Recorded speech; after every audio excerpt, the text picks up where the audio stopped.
Let's talk about this great resignation that is hitting parts of the world, including South Africa. Johann van Niekerk, the MD of Outsized South Africa, joins us now. Johann, good afternoon, and thank you so much for your time. Azania, it's a pleasure to join you. Thank you. Yeah, so the great resignation, what is this trend and what's driving it?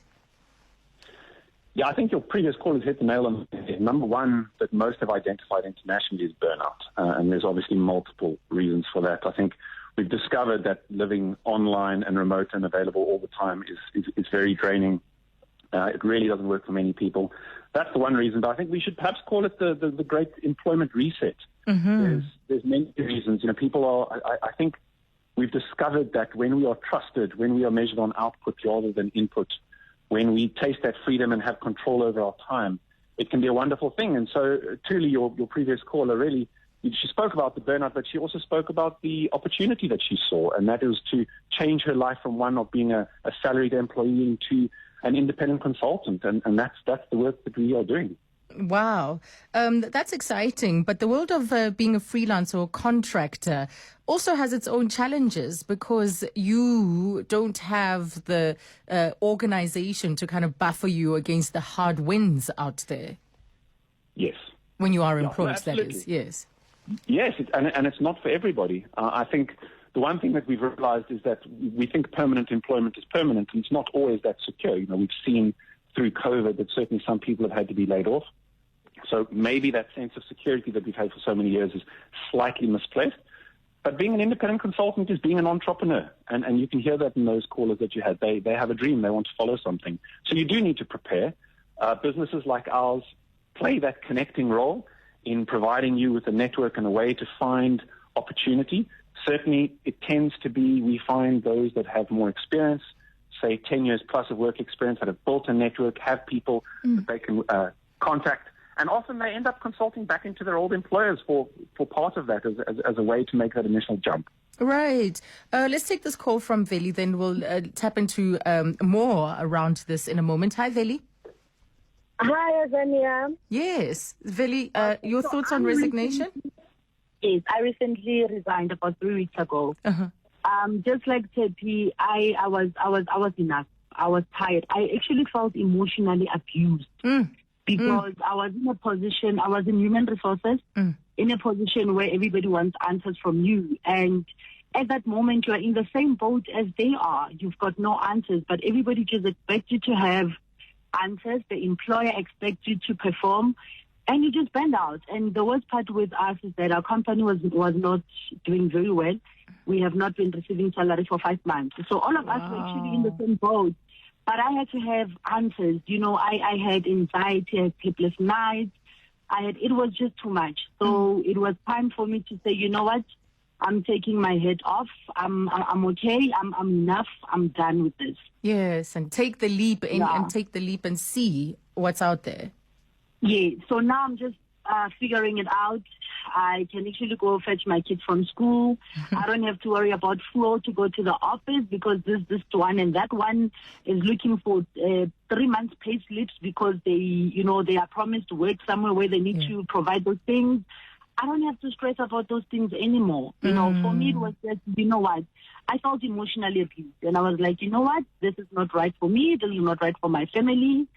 As much as we all need money, and at the end of the day, I was out of salary for like 5 months. Yeah. So I'll just continue how I've been continuing. Wow. So, yeah. Yes, Veli, that's incredibly brave, and let's see how this path ahead, and maybe we can also do a check-in months later to see.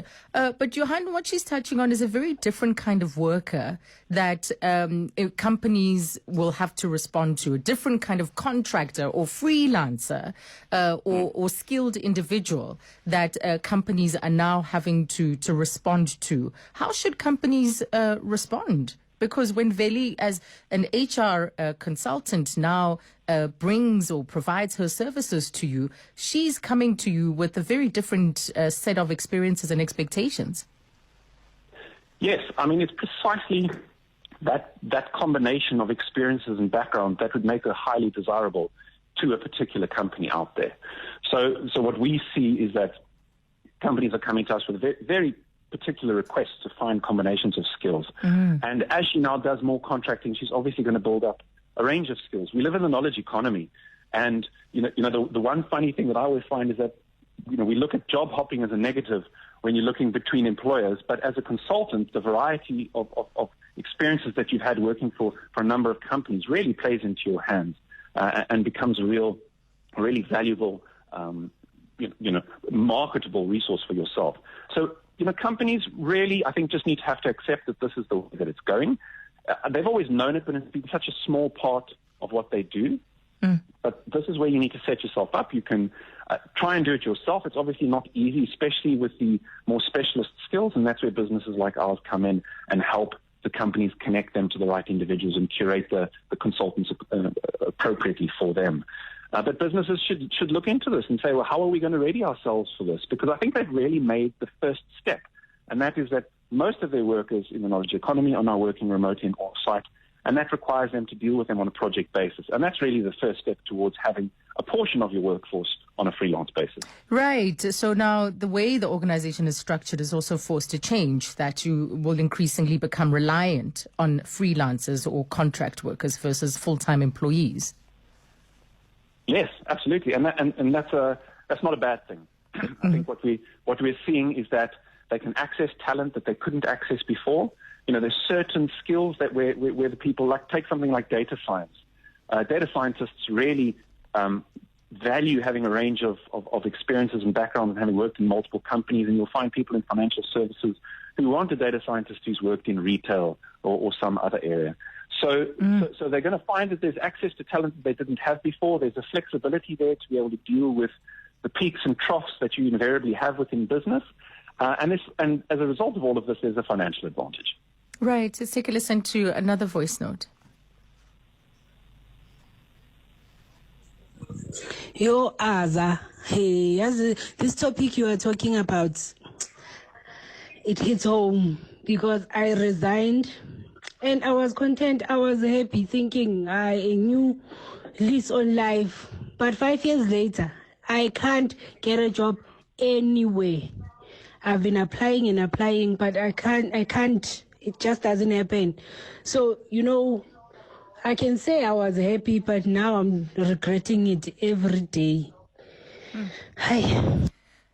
So Johann, what would your advice be then? Because as you leave, you've got to have a sense or plan on how you will still make yourself attractive as potentially a future employee or even as a contractor. What are some of the things that we should practically work on having in place to make this, give the chance of success, make that chance of success that much higher?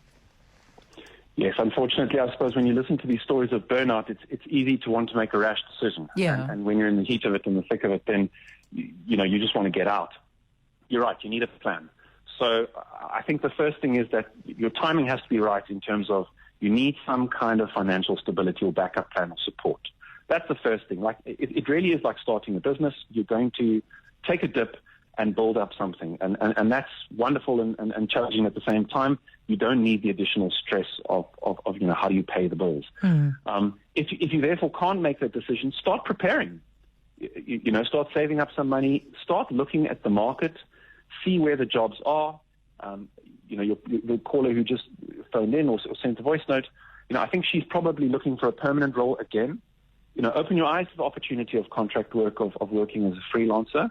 And see what the available channels are for that. So speak to other colleagues, connect with communities. There's lots of communities on LinkedIn and elsewhere. Do your research, think about when you want to do it, and prepare accordingly. And then once you have that confidence and you've maybe put some feelers out, then look for an opportunity that I think is not short term, something that's a little bit more meaty that can tide you over. So ideally, we would, for instance, be looking for a 6-month contract of some sort of sort that would at least supplement a significant portion of what you'd lost.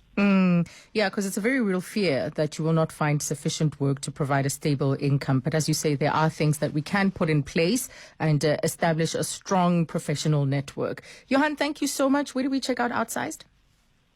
Outsized.com. Okay. Operate across Africa and Asia, and sign up if you're playing in the financial services sector. All right. Johann van Niekerk, the MD of Outsized South Africa. They conducted some research, and 200 South Africans with university degrees and at least 5 years of work experience, they found that 81.5% are interested in turning freelance, with the main attractions being better work-life balance, the potential to earn, flexible hours, and the chance to gain wider experience.